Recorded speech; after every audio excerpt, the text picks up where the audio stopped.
If you can't handle silence, you shouldn't be here."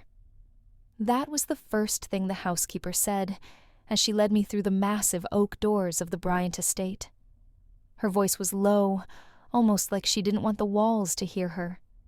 The air inside felt still. Not peaceful, not calm, just still, like the kind of stillness right before a storm breaks. My boots echoed softly on the polished marble floor. I tried to walk quieter, but every step seemed to scream outsider. I wrapped my scarf tighter around my neck, even though the heating was on. Maybe it was the high ceilings, or the absence of any sound, but the place felt cold in a way I couldn't shake. "Don't take it personally," the housekeeper added without looking back. "The children don't warm up to strangers." I didn't answer. She led me down a long hallway, lined with oil paintings, somber men in military uniforms, women in ball gowns clutching pearl necklaces, eyes that seemed to follow me wherever I went. When we finally stopped outside a set of heavy double doors, she turned to me and said, "They're in there. Don't expect them to speak. Don't expect them to smile. Just be patient." Then she pushed the door open and left me standing there alone. The room smelled faintly of lemon polish and something sweeter. Maybe vanilla. The curtains were drawn halfway, letting in just enough light to catch the dust motes swirling in the air. And then I saw them. 2 small figures sat curled up on a leather couch by the window. A boy and a girl, no older than 7. They didn't notice me at first, or maybe they were pretending not to. The girl was hugging a stuffed rabbit so tightly its seams looked ready to split. Her hair was pale, almost white in the sunlight, and fell over her face like a curtain. The boy sat a little apart from her arms wrapped around his knees, dark eyes staring at the floor. I took a breath and stepped closer. "Hi," I said softly. "I'm Mia. I'll be staying with you for a while." No reaction. Not even a flicker. I crouched down to their level, careful not to get too close. Children can be like wild animals when they're scared. Come on too strong and they'll bolt. "I heard you both like stories." I tried again, keeping my voice warm, but not overly cheerful. "Maybe later if you want, I can read to you." Still nothing. The boy's eyes darted up for the briefest second dark, and guarded, and then dropped back down. The girl pulled the rabbit closer as if trying to disappear into it. A tight knot formed in my chest. I straightened up slowly, giving them space. On the table in front of them sat 2 untouched plates of food toast, cut into neat triangles, a bowl of strawberries, and a glass of milk for each. They haven't eaten since yesterday, the housekeeper had said earlier. They won't touch a thing unless their father's here. And he's not much of a presence these days. I wondered what kind of man leaves his children starving for a glimpse of him. My fingers itched to do something. Reach out, hold them, make it better. But I knew better. Trust isn't built in a day. I sat in the armchair across the room, close enough to watch them, but far enough not to crowd them. I pulled a book from my bag and opened it, pretending to read, while stealing glances at the twins. Minutes passed. Maybe hours. Time felt thick in that room. And then, just as I was about to give up and leave them be, the boy shifted. Barely a movement. His small hand reached for the glass of milk, paused mid-air, as if he was waiting for some invisible permission, then pulled back. I didn't say a word, didn't even breathe too loudly. Because in that moment I realized something. This wasn't just shyness. This was fear. Fear so deep it had settled in their bones. And if I couldn't help them out of it, then maybe I shouldn't be here at all. but something in me refused to walk away. I didn't see him at first. The housekeeper's voice broke the silence behind me. "Mr. Bryant will see you now." I turned toward the door. A tall man stood there, framed by the soft glow of the hallway lights. His tailored suit clung perfectly to broad shoulders, but it was his expression that struck me sharp, unreadable, as though carved from stone. The twins stiffened the moment they noticed him. The boy's small hands clenched into fists. The girl buried her face into the stuffed rabbit. "Richard Bryant," he said flatly, his voice low and controlled. He didn't offer a hand. "You're the new nanny." "Yes," I replied, forcing myself to hold his gaze. "Mia Carter." He studied me for a moment that stretched far too long. His eyes were an icy gray, scanning me the way one might examine a piece of furniture they hadn't ordered. "Why here?" he asked. "You're young. I assume you had options." I hesitated. The truth was messy, but I owed him that much.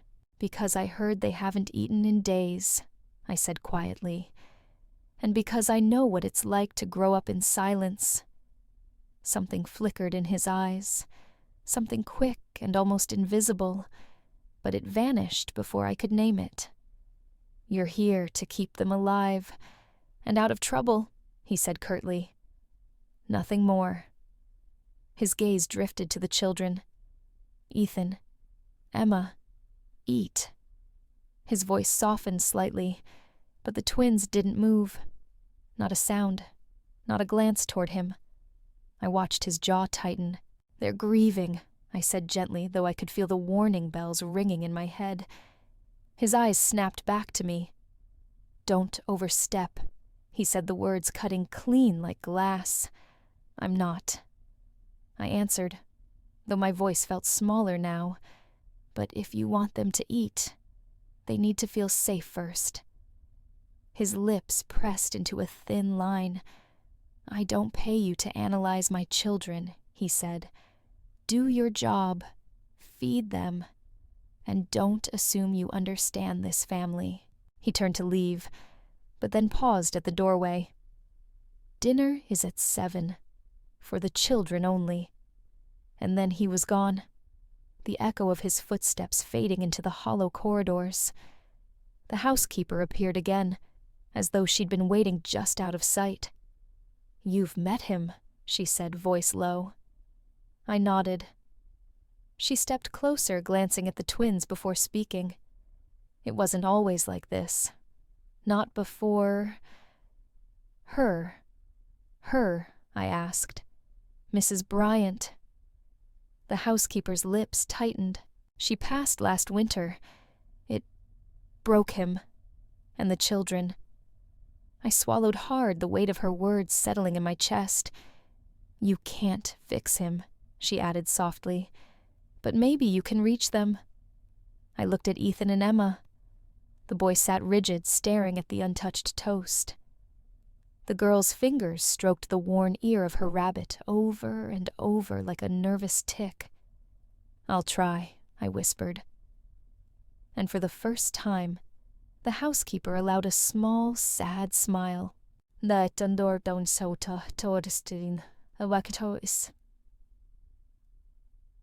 spent the rest of the afternoon trying to make myself useful, reading in the same room so they wouldn't feel alone, rearranging toys so they might notice. But the twins remained locked in their own quiet world. When the clock struck 7, the housekeeper returned with dinner trays: chicken, mashed potatoes, steamed vegetables, comfort food. The plates were set before them. Ethan pushed his fork away. Emma hid her face. "Eat," the housekeeper urged gently. Neither child moved. And I knew then this was more than grief. This was absence. An absence so heavy it smothered hunger words, even tears. "They won't touch it," the housekeeper murmured. "Not unless he's here." She turned to me, eyes weary. "Do you see now why they need someone like you?" I nodded. But deep down, I wondered if I had the strength for this. Tak tak tasas. That night, I sat awake in my small room at the far end of the hall. The house was silent, save for the faint ticking of an old clock. I kept hearing his words over and over in my head. Don't overstep. But if I didn't, who would he used to be gentle? Until the night of the accident. That's what Margaret, the housekeeper, had whispered to me in the kitchen earlier, her voice almost trembling, as though speaking the words might summon ghosts. I hadn't asked for details. Somehow, I already knew. The house carried the weight of tragedy in every creak of its floors, in every portrait staring down from the walls. And now, I stood in front of his study door, clutching the tray of coffee Margaret had asked me to deliver. Knock twice, she had warned. If he doesn't answer, leave it outside. That room isn't for lingering, but I was curious. Against my better judgment, I tapped gently. Come in. His voice was calm, but sharp enough to make my hand hesitate on the doorknob. I stepped in. The first thing that hit me was the smell, polished wood, faint tobacco, and something colder, metallic like gun oil. The room was dim, lit only by the gray spill of light from a window partly shrouded by heavy curtains. The walls were lined with framed certificates and military insignia. Rows of medals glinted faintly from a glass display case. Rows of bronze, silver, and gold, each pinned with military precision. In the center of it all sat Richard Bryant, his back straight, as though still in uniform. He wasn't wearing a suit now, just a dark sweater and slacks. But there was no mistaking the soldier in him. His posture, his expression, even the way he held the fountain pen in his hand, screamed discipline. Coffee, I said softly, setting the tray on the corner of his desk. Thank you, he murmured, not looking up from the papers before him. I took a breath, unsure if I should leave. That's when I noticed the photo frame on his desk. A woman smiled out at me, bright eyes, soft curls falling loose around her face. She looked warm, the kind of person who filled a room without even trying. She held the twins much younger than in her lap. All three of them were laughing. The glass over the photo was cracked, a jagged line splitting her face in two. I didn't mean to stare, but I couldn't look away. You're curious, Richard said suddenly, his voice startling me. I blinked and looked up. He was watching me now, gray eyes sharp and cold. About her, he added, gesturing faintly toward the photo. I'm sorry, I said, heat creeping into my cheeks. I shouldn't have. It's fine. His tone was flat, unreadable. She was everything I wasn't. He continued, his gaze drifting to the photo. Soft, gentle, the kind of person who could light up a room or a child's heart. His fingers brushed the cracked glass for a moment, and now she's gone. The words hung heavy in the air. She loved them so fiercely, he murmured almost to himself, and they loved her back. That night, I should have been driving. I was supposed to be there. He fell silent, staring at nothing, his jaw tight. I wanted to say something, anything, but no words felt right. Finally, he looked at me again, his eyes hardening. You think I'm cruel, he said. I see it in your face. But discipline is the only thing keeping this house from falling apart. I don't think you're cruel, I said softly. I think you're hurting. His brows drew together. Leave, he said quietly. I hesitated. Now. I nodded and stepped out, pulling the door shut behind me. For a moment, I leaned against the cold wood, my heart pounding. In that room, I had seen more than medals, and cracked glass. I had seen a man fighting a war no one else could see. And somehow, I knew Ethan and Emma were fighting it too. I found the twins sitting cross-legged by the window in their room, the weak afternoon light casting long shadows across the floor. Ethan had a toy truck in his hands, though he wasn't moving it, just holding it tight enough that his knuckles were white. Emma sat close to him, clutching a well-worn picture book to her chest. Neither of them spoke when I entered. I forced a small smile, though my stomach nodded. "Hey there," I said gently. "Mind if I join you for a bit?" Emma's eyes flicked toward me for half a second, then back down. Ethan didn't even look up. Undeterred, I knelt on the carpet a safe distance away. You know, when I was your age, I used to sit by my grandma's window for hours. I thought if I stared long enough, I could make the clouds turn into animals. Silence. I tried again. "See that one I pointed out the window? Looks like a dragon to me." What do you think? Emma shifted slightly, but still said nothing. Ethan spoke at last, his voice so quiet I almost missed it. "You don't have to pretend." I blinked. "Pretend. You're not gonna stay," he said flatly. "They never do." A chill ran through me. "They other nannies," Emma whispered. "5 before you." She held up her small hand, 5 fingers spread wide. "They all left. Daddy said they weren't strong enough." I swallowed hard. "Well, I'm not them," I said softly. "You will be," Ethan muttered, and went back to staring at his truck. The air felt heavier somehow, as if their grief had seeped into the very walls. I didn't know what to say. Before I could find the words, the door creaked open behind me. Richard's voice was calm, but edged with steel. Time for their reading lesson. I turned to see him standing in the doorway. His gaze didn't meet mine. It was fixed on the twins. "Yes, sir," Emma murmured, climbing to her feet. As she passed, her tiny shoulder brushed mine. I wanted to reach out to say something comforting, but I hesitated, and the moment slipped away. Ethan followed without a word, his small figure rigid like a soldier obeying orders. When they were gone, I let out a slow breath. On the floor by the door lay a knitted scarf, a soft, greenish blue, that seemed almost out of place in this cold house. I picked it up. The yarn was warm against my fingers, as though someone had been wearing it moments ago. "Must have fallen from his coat," I murmured to myself. I turned the scarf over, noting how carefully it had been made, each stitch neat and tight, with a tiny snag near one end. It felt, alive somehow. Nothing like the man I had just seen, who seemed carved from ice. "This doesn't look like it belongs to someone who's dead inside," I whispered. For the first time since arriving, I wondered if Richard Bryant's coldness was just armor threadbare and cracking at the seams.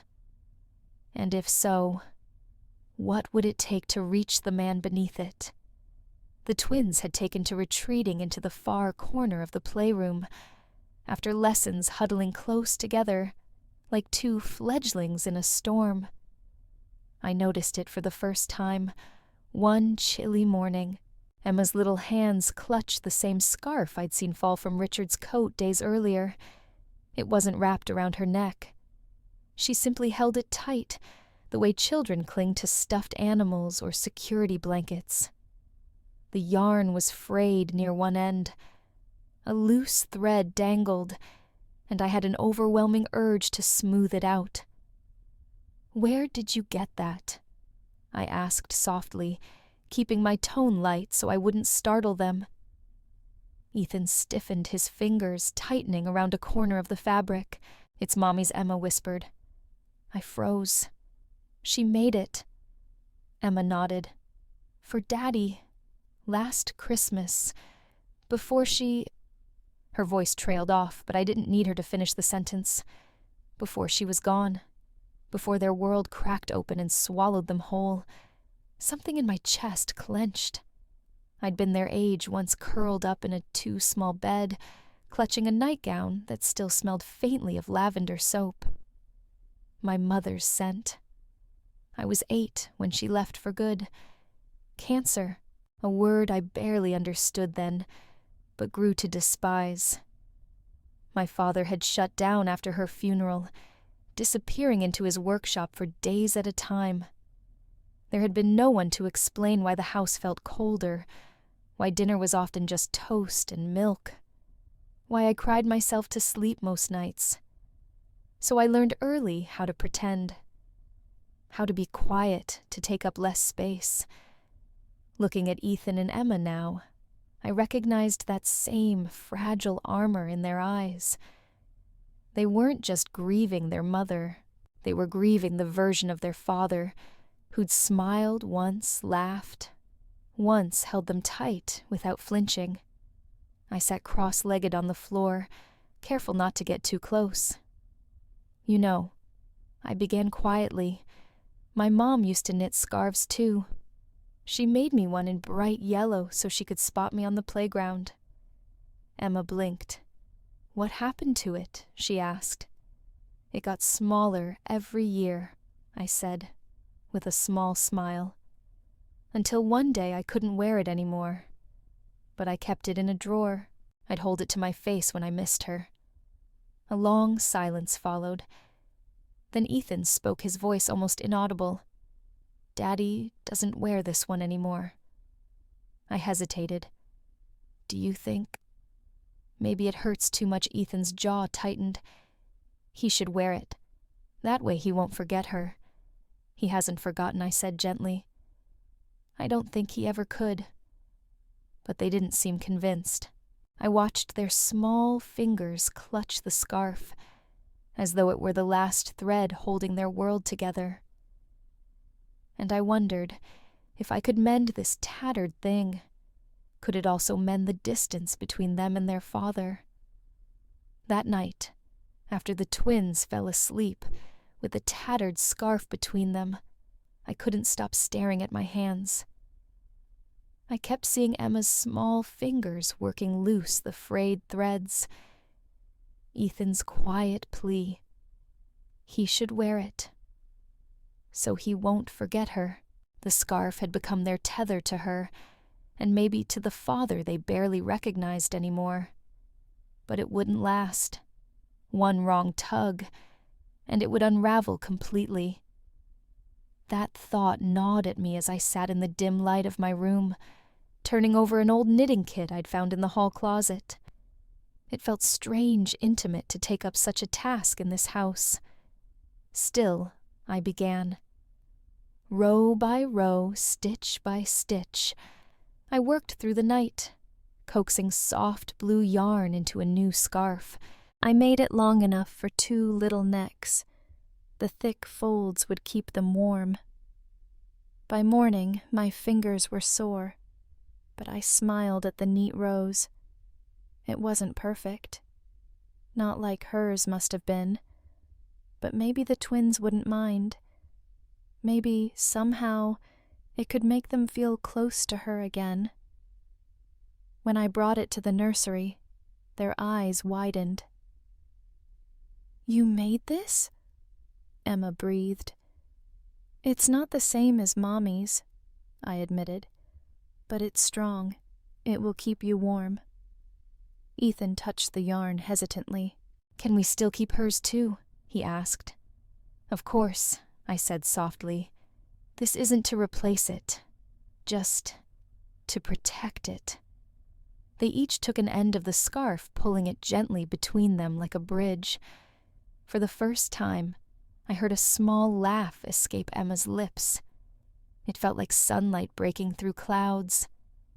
And then the door creaked open. Richard's voice was low but sharp. "What is this?" I turned. He stood in the doorway, uniform jacket, unbuttoned face, dark with something I couldn't read.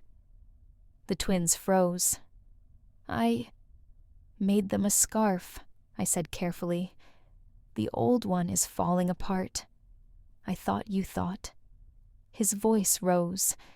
You thought you could touch her things. Rewrite what she left behind. I wasn't. Don't lie to me. He strode forward, snatching the scarf from Ethan's hands. The boy flinched. You don't get to decide what my children need, Richard hissed, and you certainly don't get to replace their mother. My throat tightened. I'm not trying to replace her, I said, forcing my voice steady. But they're clinging to something that's unraveling. If it's ruined, what will they have left? His jaw worked as though he were chewing back words too sharp to say. Stay out of this, he snapped.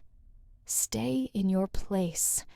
You're here to follow instructions, not to fix what can't be fixed. Emma's lip trembled. But Daddy, she whispered. She just wanted to help. He didn't look at her. Both of you go to your room, he ordered.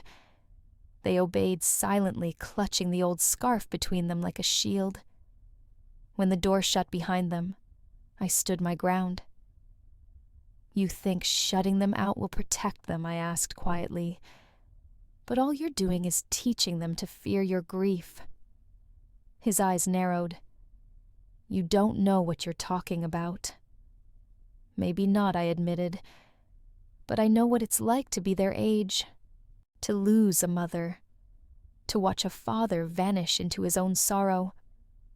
For a moment, something flickered in his expression. Surprise, maybe even guilt. But then the shutters came down again. You'll pack your things tonight, he said coldly. I'll find someone who knows their place. And with that, he walked out, the new scarf still clutched in his fist. 3 place settings. That's what I saw when I stepped back from the dining table. 3 plates. 3 sets of silverware polished, until they caught the candlelight. I had set them out carefully, almost ceremoniously, as if the act itself might coax life back into this house. But when the clock struck 6, and the twins padded into the dining room, there was only silence. No footsteps behind them. No heavy presence in the doorway. Richard hadn't come down. Emma climbed onto her chair, small hands twisting the hem of her sweater. Ethan sat stiffly across from her eyes, fixed on the untouched glass of water before him. Neither of them reached for the food. I forced a smile. Your mom's recipe, I said softly, gesturing toward the steaming dishes. Chicken and dumplings. I found her old recipe card in the kitchen drawer. I'd spent hours making it, following every note she had scribbled in delicate cursive. She had written, "A little thyme makes it smell like home," in the corner of the card. I'd crushed the thyme between my palms, just like she must have, hoping the scent would stir something familiar in this house full of ghosts. But the twins just stared at their plates. Emma whispered, "We're not hungry. You haven't eaten since breakfast," I reminded gently. She shook her head. Ethan pushed his chair back slightly, the legs scraping the floor. "Daddy says we don't eat dinner unless he's here," he murmured. My chest tightened. "It's okay," I said. "He might be busy tonight. But you still need to eat." "No," Emma said firmly this time. "It's not okay." She blinked fast, as if trying to hold back tears. "Mommy made this for him," she added in a voice so small I almost didn't hear it. "Not for us. She made it so he'd come home." The words hit me harder than I expected. This wasn't about the food. This was about a ritual they had lost, the simple act of sitting at a table as a family. Except, now there was no family, and no matter how much I tried to stitch the pieces together, the gaps yawned wide. "Can we be excused?" Ethan asked. I hesitated. Then I nodded. "Okay," I whispered. You can go." Their chairs scraped against the floor again as they slid off and padded toward the stairs. I stayed behind, staring at the 3-place settings. The chicken and dumplings sat untouched, steam curling lazily toward the ceiling. I remembered the way my own father had left his chair empty for months after my mother died. The way I used to stare at his plate, hoping he'd come back to the table. And when he finally did, he wasn't really there. That same hollow look was in Richard's eyes when he'd torn the scarf from Ethan's hands 2 nights ago. It wasn't anger. It was a man drowning in memories. I sat down in one of the chairs, resting my hands in my lap. Then I whispered into the silence, "If you don't come down soon, Richard, they're going to stop waiting for you." I didn't know if he could hear me from upstairs, but part of me hoped he could. I didn't hear him come in. The heavy boots barely made a sound on the polished wood floor, but I felt it.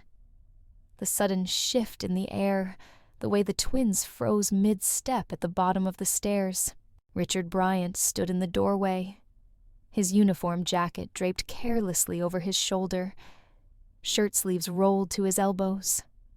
There was a faint trace of cold wind clinging to him, like he had brought in a storm from outside. His eyes scanned the room, the candles flickering on the table, the chicken and dumplings his wife used to make, the twins standing silently in the hallway, torn between fear and longing. And then, me, sitting there at the head of the table, as if I belonged. He didn't say a word, but the silence was louder than a shout. I rose slowly, my hands smoothing the wrinkles in my apron. "You're late," I said softly. It wasn't meant as an accusation, but his jaw tightened like I'd struck him.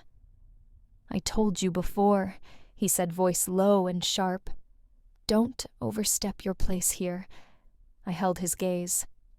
"Someone has to," I replied. The twins flinched, but Richard's expression didn't change. "Don't test me, Miss Lane," he warned. "This is not your family." "No," I admitted, "but it used to be theirs." I gestured to Emma and Ethan, still hovering in the shadows, clutching each other's hands. "They won't eat unless you sit with them. They've been waiting for you every night since I got here. And every night, you stay upstairs like a ghost haunting your own house." His eyes narrowed. "You think you know what's best for them. I know what's worst for them." I shot back. This silence, this emptiness. You're punishing them for something they didn't do." His hands curled into fists. "You don't understand," he said. "You couldn't possibly—" "You're right," I cut in.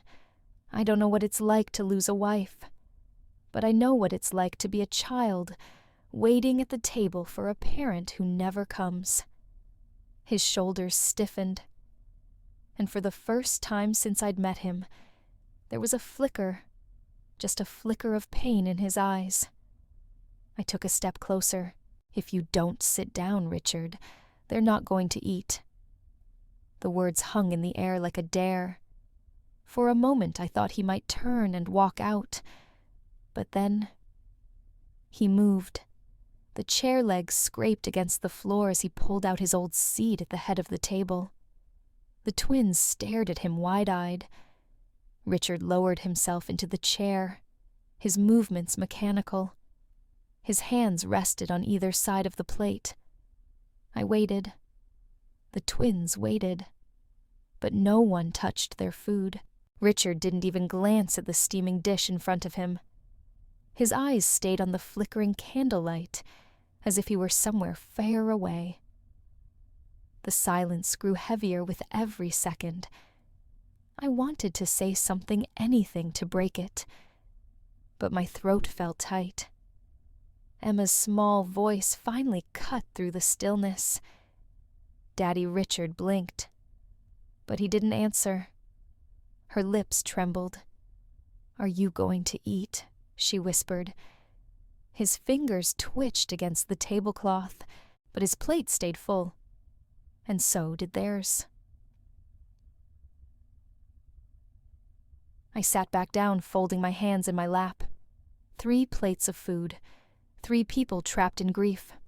And me, watching, waiting, hoping the ice would crack.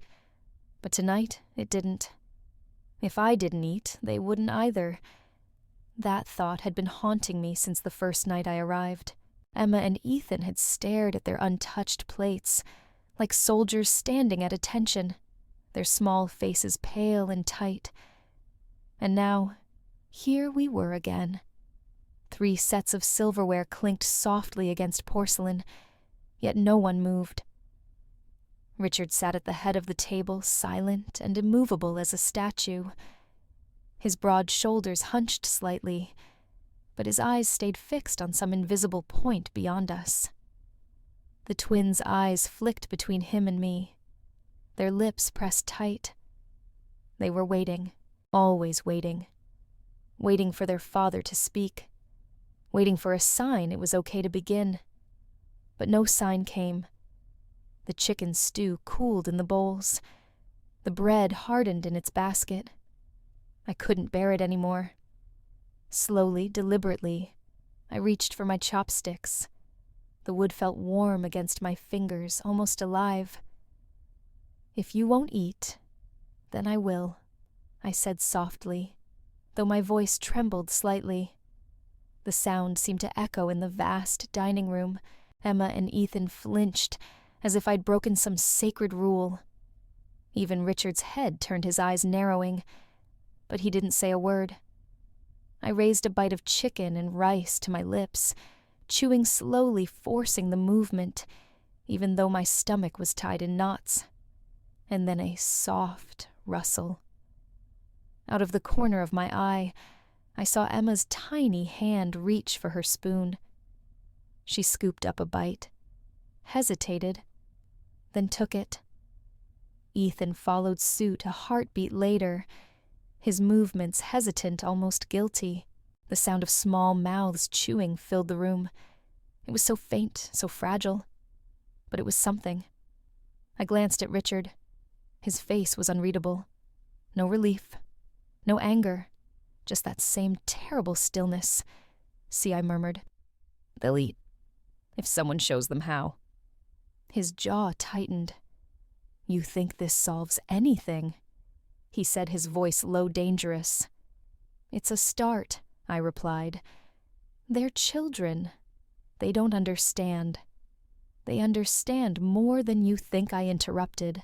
"They understand you're not here, that you've locked yourself away in that room upstairs with all her photos and her perfume bottles, pretending they don't exist."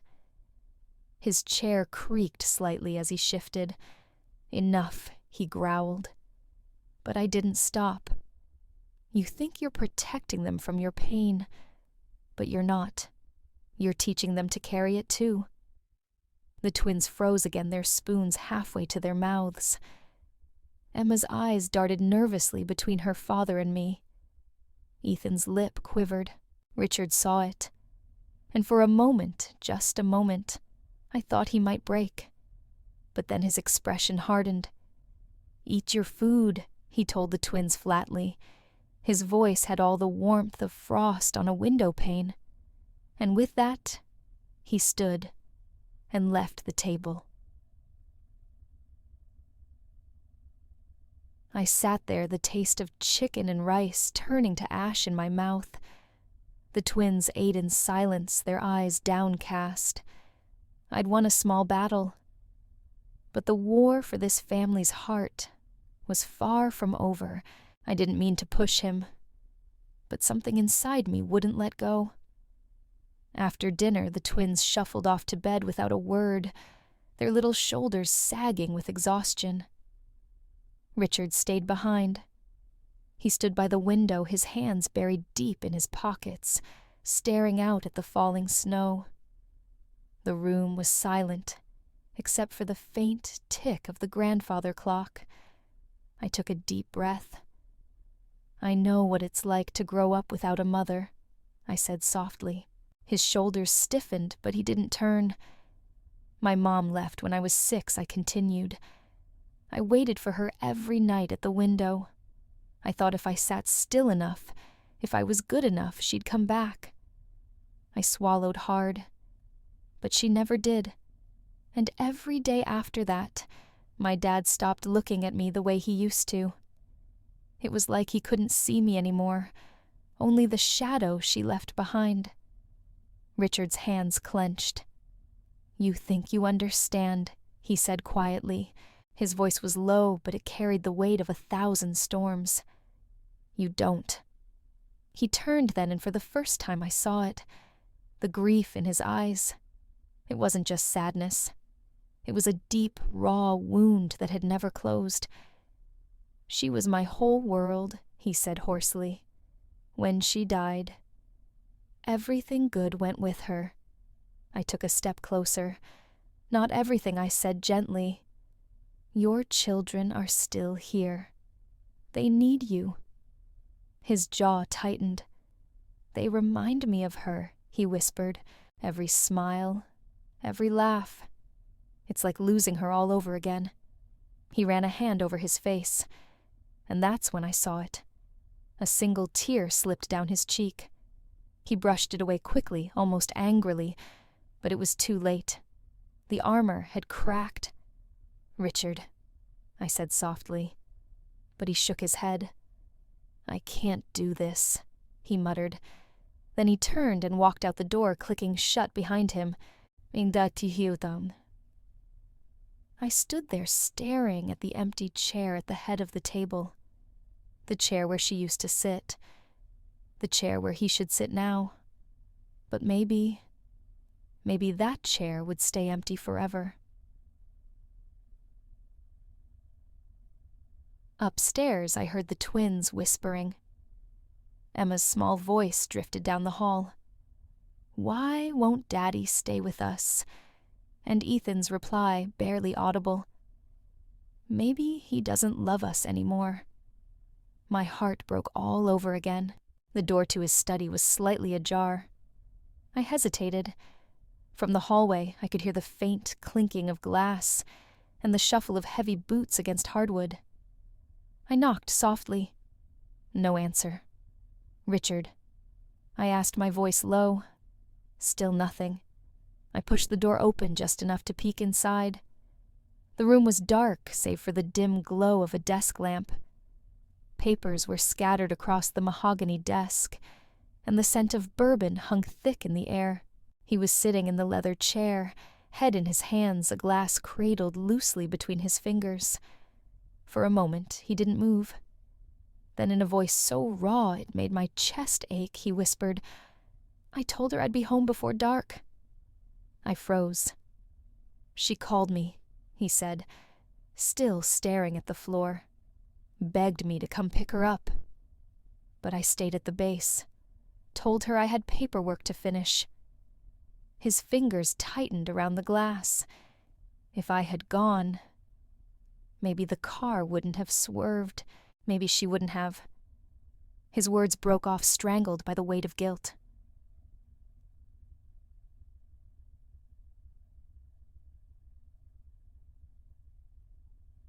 I stepped into the room, my heart pounding. It wasn't your fault, I said softly. He laughed bitterly, shaking his head. You don't get it. I was supposed to protect her. That's what I do. That's what I've spent my whole damn life doing, protecting people. But when it mattered most, I failed. I moved closer, careful not to startle him. Richard, you can't carry that forever. Your children need you now. He looked up at me then. His eyes were bloodshot, his face pale. They're better off without me, he whispered. No, they're not, I said firmly. You don't understand. I'm not fit to be their father. I can't even look at them without seeing her.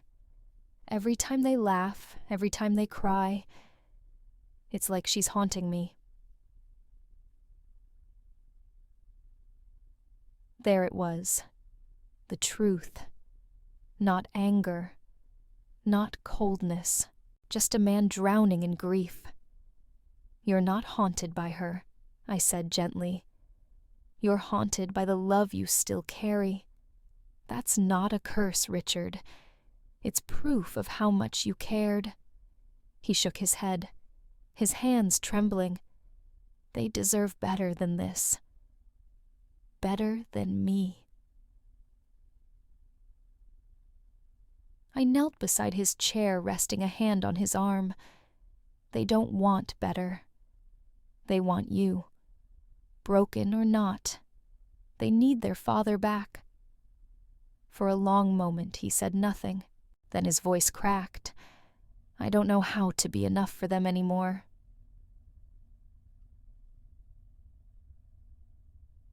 "You don't have to be perfect," I whispered. "You just have to stay."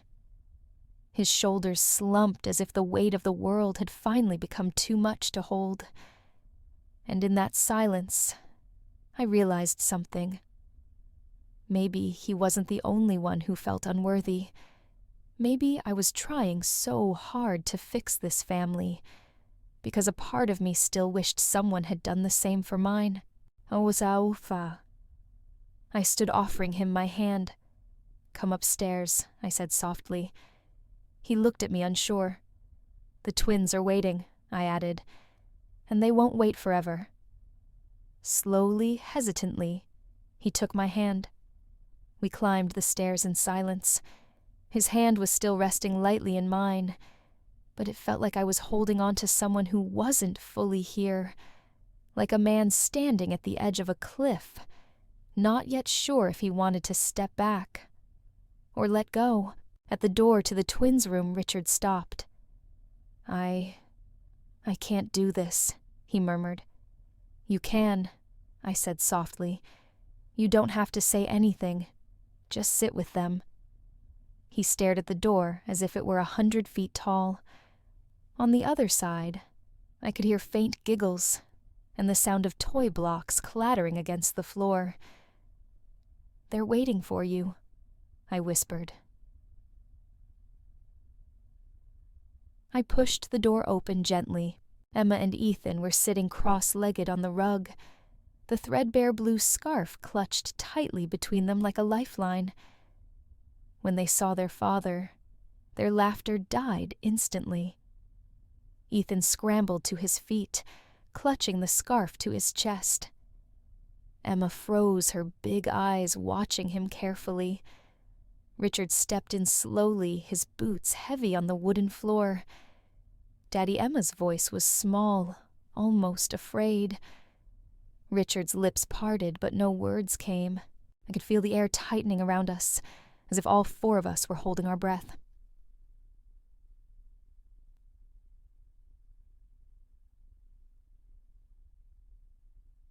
I walked over to the small dresser and placed something down gently. A new scarf, hand-knitted from the softest yarn I could find the color of a clear summer sky. I turned to him. "You can begin again," I said quietly. "Not for me, not for her, but for them." He glanced at the scarf, then at the twins. His jaw tightened. "I'm not the man she loved anymore," he whispered. Emma's little voice broke the silence. "Do you still love us?" Richard flinched as if she'd struck him. His hands trembled at his sides. "Emma," he said hoarsely, You and your brother are my whole world. I just didn't know how to show it anymore." Tears welled in her eyes. "Then show us now," she said. "Does." Ethan walked forward hesitantly and held out the old scarf. "It's okay if Mommy's gone," he said in a whisper, "but don't leave too." Richard sank to his knees. He reached out with shaking hands and pulled them both into his arms. For a moment it was silent, just the sound of his breath hitching the twins clinging to him, like they'd been holding on to this hope all along. A single tear slipped down Richard's cheek, landing on the old scarf. "Ijaldai," I stepped back, watching them. Maybe this family would never be perfect again, but maybe they could be whole. As Richard looked up at me, there was a flicker of something in his eyes I hadn't seen before. Not warmth yet, not forgiveness, but the faintest glimmer of life. The next morning, the house felt different. It wasn't louder. It wasn't warmer, but there was a subtle shift in the air, like the first hint of spring creeping through a long, frozen winter. I woke early, unsure of what I would find downstairs. As I tiptoed through the quiet hallway, I paused outside the dining room. And there he was, Richard Bryant, the man who hadn't eaten at this table since his wife's funeral, who had kept his children at arm's length for fear of breaking apart. He was sitting at the head of the long oak table, hands folded tightly, staring down at the empty plate in front of him. I held my breath as I watched him. His posture was rigid, his jaw clenched, but there was something softer in the way his shoulders curved forward, as if he was bracing himself for impact. "Good morning," I said quietly, stepping inside. He looked up. For a split second, I thought I saw fear flash in his eyes. But then he nodded. "Morning," he murmured. The sound of small feet pattering on the stairs broke the fragile silence. Emma appeared first, clutching her brother's hand. They stopped in the doorway, their eyes wide. Ethan whispered something I couldn't hear, and Emma shook her head nervously. Richard turned to look at them. "Good morning," he said softly. His voice cracked on the second word. The twins hesitated, then slowly, tentatively, they padded toward the table. Ethan climbed onto his chair first, keeping his eyes fixed on his father. Emma followed, her little hands gripping the edge of the table, as if it might vanish if she let go.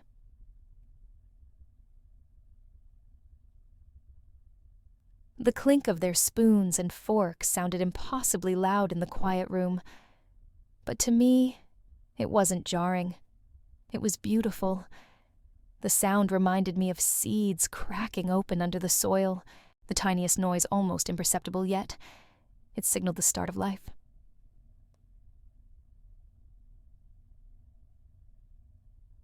I placed a plate of scrambled eggs and toast in front of each child.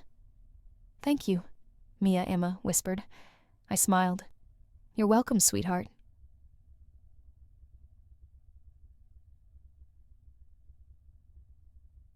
Richard reached for his coffee, his hands still trembling slightly. As the twins began to eat, he glanced at them out of the corner of his eye, as if afraid they might disappear if he looked too long. They didn't. They stayed.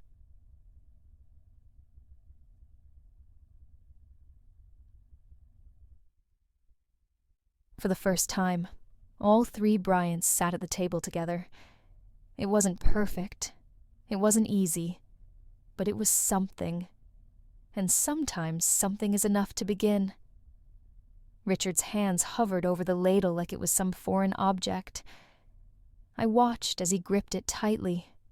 Knuckles pale, steam curled up from the pot of vegetable soup, carrying with it the faint aroma of rosemary and thyme.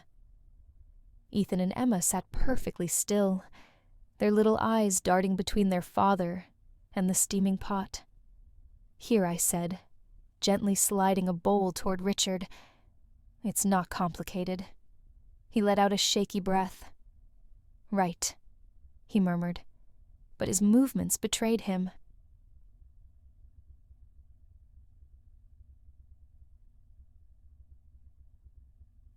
As he dipped the ladle into the pot, a bit of soup sloshed over the side. "Careful," Emma whispered. Richard froze, startled by her voice. Then ever so slowly, he turned to her. A corner of his mouth twitched, Not quite a smile, but the closest thing to one I had seen yet. "I'll try," he said softly. He set the first bowl in front of Ethan, then one before Emma. Neither child moved. They stared at the bowls, then back at their father. "It's okay," he said. His voice cracked. "You can eat." I watched as Emma picked up her spoon, her tiny fingers trembling. Ethan followed her lead. Together they scooped up a bit of soup and brought it to their lips. For a moment, the only sound in the room was the faint clinking of their spoons against porcelain.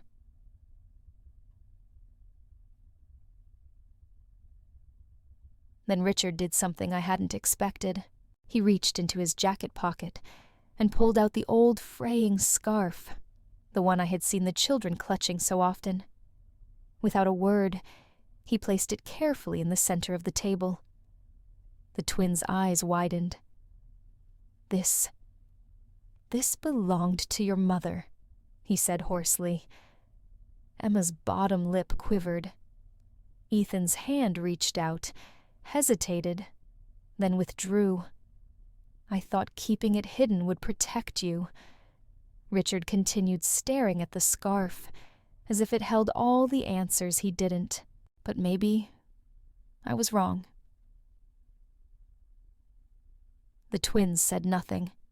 Instead, Emma reached for the scarf and gently smoothed its frayed edges. Ethan placed his tiny hand over hers, and for the first time in months, maybe years, they weren't just three broken pieces sitting in the same room. They were a family, a fragile, tentative family, but a family nonetheless. I turned away, pretending to straighten the dishes so they wouldn't see the tears in my eyes. As I did, I heard the faintest sound like a sigh, breaking free after being held for too long. It was Richard. "Thank you," he whispered. I wasn't sure if he was speaking to me or to the two little souls across from him. Maybe both.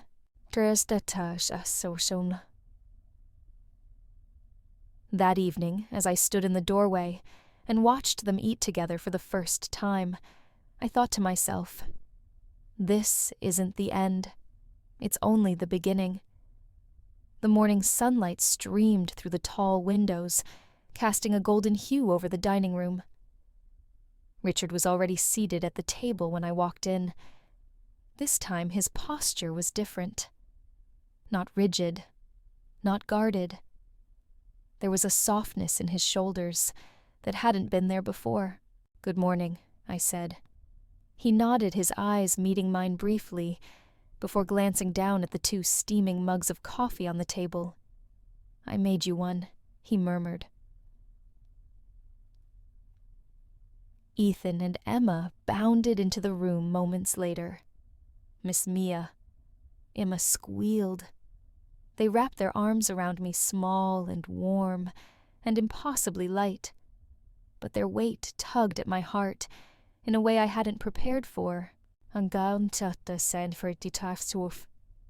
need to tell you something," I said softly once they'd settled.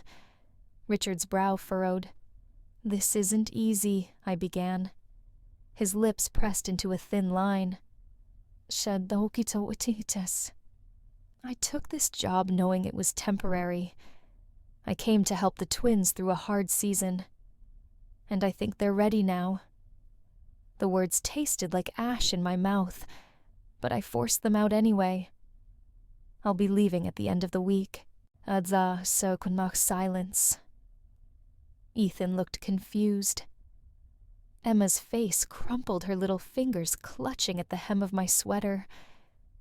"Why?" she asked in a whisper. "Because your dad is here for you now," I said gently. "And you don't need me the way you used to." Richard rose from his seat, abruptly, chair scraping against the wooden floor. For a moment, I thought he might argue, might demand I stay, the way he once demanded I not cross his boundaries. But instead, he walked to the window staring out at the frost-kissed garden.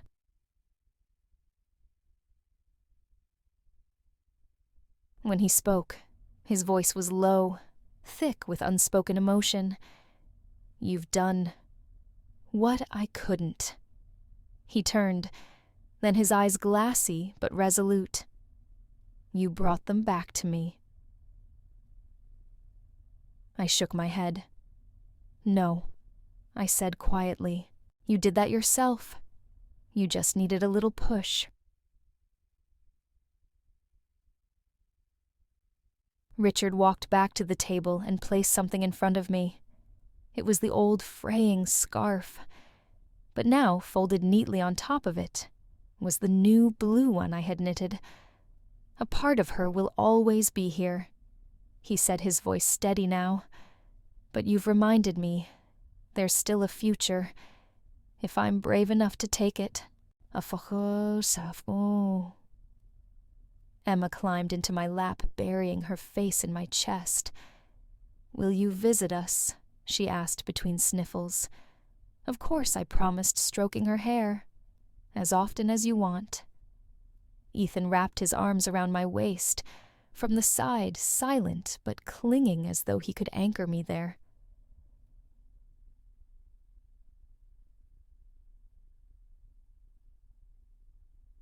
Richard cleared his throat. "When you first arrived, I wasn't sure I wanted you here." A faint smile tugged at the corner of his lips. "Now, I'm not sure how we'll manage without you."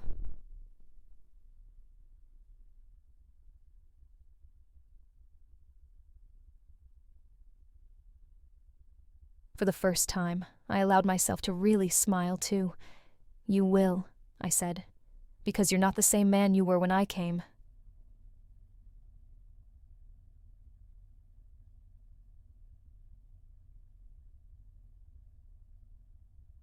That night, I began packing my small suitcase, and for the first time since stepping into the cold, echoing halls of the Bryant estate, I felt at peace. This wasn't the end, for them or for me. The last box snapped shut with a hollow thud. I sat there for a moment staring at it, my fingers tracing the worn cardboard edges, as if the act of closing it had also packed away a piece of my heart. The house was quiet now. Not the cold, suffocating silence I had felt when I first arrived, but a gentle hush, like the stillness of a sleeping garden waiting for spring.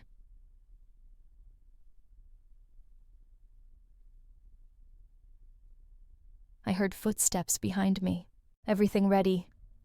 Richard's voice was calm, but I caught the faint hitch in his words. "Yes," I said, turning to face him. He stood at the doorway, hands shoved in his pockets, a faint crease on his brow. "You'll be okay," I added softly, more to reassure myself than him. His lips curved just slightly. "We will be," he said. When I stepped outside, the air was sharp and cool. The twins were waiting near the car, bundled in their coats, eyes wide and shimmering like glass. Emma clutched a crumpled piece of paper in her hand. "Here," she said, thrusting it at me. It was a drawing me, standing in the kitchen stirring a pot with the three of them at the table smiling. The stick figures were crooked, and the colors bled over the lines, but it felt more precious than anything I could pack into my suitcase. "So, thank you, sweetheart," I murmured, kneeling to hug her. Ethan shuffled closer, his small fingers curling around the hem of my sleeve. "Will you come back?" he asked, in a voice so small it nearly broke me. I swallowed the lump in my throat. I don't know when I said honestly, brushing a stray curl from his forehead, but I promise this isn't goodbye forever. Home. As I walked toward the car, I felt their eyes following me. Then, Miss Mia. Their voices rang out in unison, sharp in the morning air. I turned. Emma's cheeks were flushed as she cupped her hands to her mouth and shouted again, "When you come back, will you eat dinner with us?" For a moment, I couldn't speak. That kitchen had been so hollow when I first arrived, its silence heavier than stone. Now I could almost hear the laughter echoing against its walls.